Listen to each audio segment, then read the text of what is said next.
Assalamualaikum warahmatullahi wabarakatuh. Sahabat, semoga semua ada dalam lindungan Allah Subhanahu wa Ta'ala, dan semoga semuanya ada dalam kesehatan. Amin ya Rabbal 'Alamin.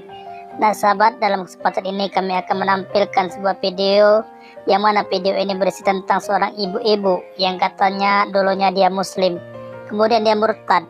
Kenapa dia murtad? Katanya sih dia berdoa, tapi tidak ada jawaban dalam doanya. Walaupun dia sudah melaksanakan sholat tahajud, sudah melaksanakan sholat yang 5 waktu. Baik sahabat, bagaimana videonya? Mari kita simak videonya. Mud Channel. Dulu, terima kasih hamba Tuhan yang malam ini juga akan menyaksikan siaran langsung saya. Jadi, saya langsung saja. Oke. Saya lahir dari keluarga muslim yang orang tua saya fanatik di Islam. Tidak bohong.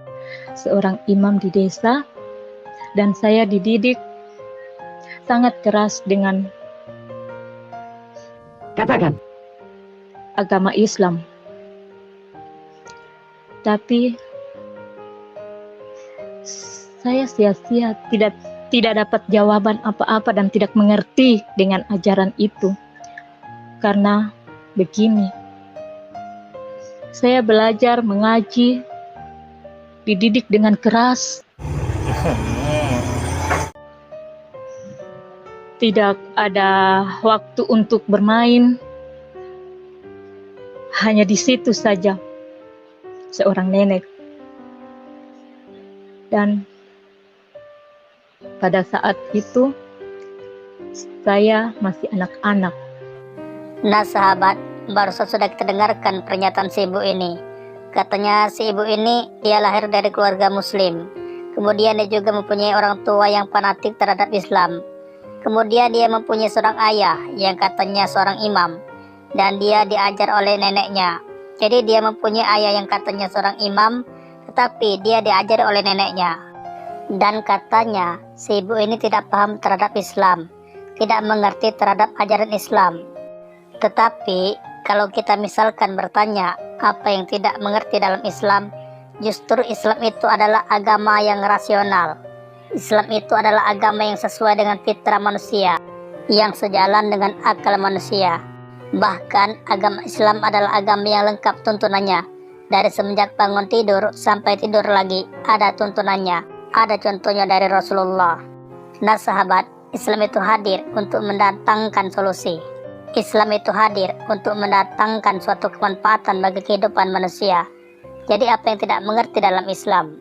Baik sahabat, kita lanjutkan lagi videonya. Setelah saya menjelang SMP, saya tidak ingin lagi mempelajari itu, karena dengan waktu juga, sekolah juga, kegiatan di sekolah, jadi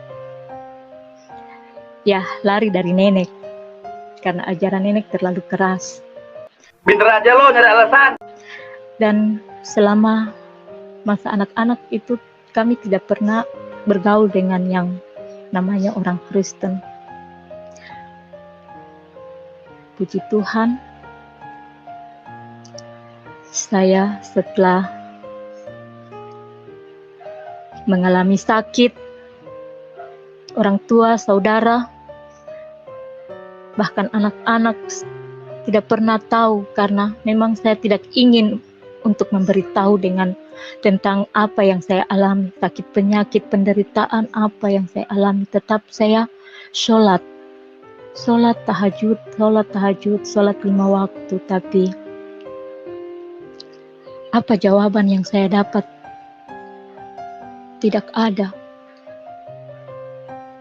Di saat saya susah, di saat saya sakit, selalu bangun untuk sholat tahajud, karena setiap katanya sholat tahajud pasti ada jawaban dari Allah. Apa yang saya dapat? Semua itu tidak ada. Lantas? setelah itu saya dijodohkan sama orang tua untuk menikah. Baik sahabat, barusan sudah kita dengarkan pernyataan si ibu ini. Katanya si ibu ini menjelang SMP dia lari dari neneknya karena pengajaran nenek itu keras. Nah, pertanyaannya, pengajaran seperti apa sampai-sampai pengajarannya itu disebut keras? Kalaulah seumpama disuruh ngaji atau disuruh sholat itu dianggap keras, berarti yang salah bukan neneknya, karena itu merupakan kewajiban yang diperintahkan oleh Allah, yakni melaksanakan sholat. Berarti yang salah bukan neneknya, yang salah adalah yang tidak mau melaksanakan kewajiban itu, kewajiban yang Allah dan Rasulnya perintahkan. Kemudian si ibu ini tadi pernah mengalami sakit dan orang tuanya, saudaranya, kemudian anak-anaknya tidak mengetahui hal itu karena si ibu ini tidak memberitahu kepada mereka. Ya, bagaimana bisa tahu kalau misalkan si ibu ini tidak mengasih tahu? Tetapi yang paling menarik di sini adalah si ibu ini tidak mengasih tahu tentang penyakitnya kepada orang tuanya, kepada saudaranya, bahkan kepada anak-anaknya. Lalu kemudian tadi katanya dijodohkan. Nah, pertanyaannya, anak siapa yang tadi disebutkan oleh ibu ini? Kalaulah si ibu ini menjelaskannya dengan jelas, mungkin kita juga akan tahu. Atau mungkin ini kesalahan. Tak kalah dia berkata. Baik, kita lanjutkan lagi videonya. Setelah saya menikah, ya beginilah perjalanan hidup yang saya alami. Gagal di dalam rumah tangga setelah dapat anak kedua. Suami berpaling. Udah, bodo amat, biarin. Saya juga tidak tahu alasan apa. Menurut pribadi saya sudah baik, sudah turut kepada suami, tapi Apa? ya begitulah namanya laki-laki ya. Nyambung gak sih? Tiba-tiba saya pisah dengan suami. Saya menghidupkan anak perempuan 2 pada usia masih anak-anak. Saudara, orang tua tidak ada yang mendukung saya untuk pisah dengan bapaknya anak-anak. Tapi penderitaan yang saya alami sama dia luar biasa. Masya Allah. Tapi semua itu saya tutupi, saya tidak mau orang tua sedih. Tiba-tiba saya menghidupi dengan apa yang kemampuan saya, karena berharap sama orang tua. Ya, orang tua juga terbatas ekonominya, petani biasa. Jadi harus saya cari nafkah bagaimana untuk menghidupi anak. Mau mengharap sama keluarga, saudara, tidak bisa. Tidak ada yang mendukung. Tidak ada yang mau menolong. Tapi selalu saya sholat, meminta ke Allah, ya Allah, ya Allah, ya Allah, ya Allah. Hah? Berikan saya kesehatan.